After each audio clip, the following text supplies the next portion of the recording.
अगर आप भी चाहते हैं जमालू एंटरटेनमेंट का वीडियो सबसे पहले पाने के लिए तो रेड कलर बटन के दबा के चैनल को सब्सक्राइब कीजिए और बेल आइकन दबाना ना भूलें।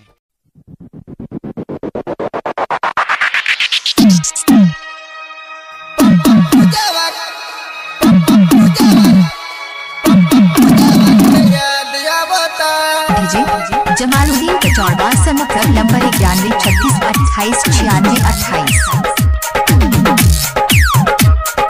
गोलू बाबू मीरगंज, गोलू बाबू मीरगंज, गोलू बाबू मीरगंज।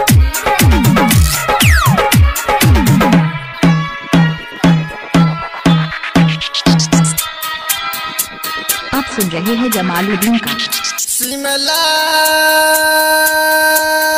न कमाए भले भरे भाग आए बाहर में तनी कुन मन लागता पापा पूजा के याद आवता पापा ने हवा के याद आवता पापा को जली के याद आवता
अपना साहब एको दिन हो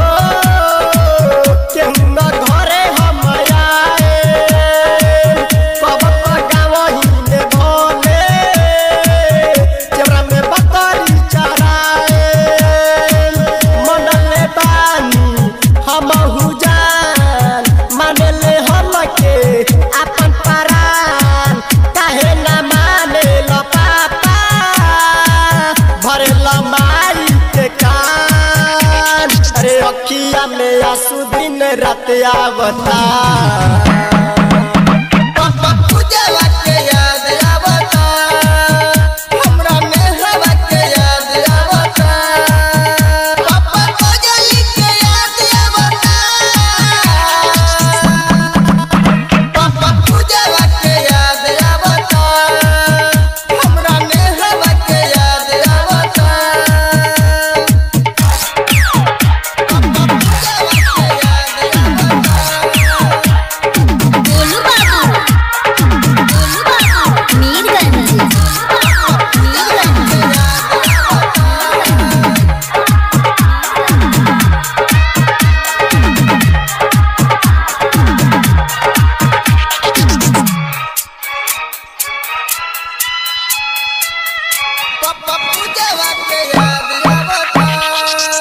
अरे बिंदी पक्का दिलदार लगन में घूमता रे बिना सूरज अनिल कहे गाँव में दिल लागता रे कई दिन से हमारो लागल बाटे सपना में देखनी हो निसवा के फेर अब नहीं माने ले बाबू धर बगारी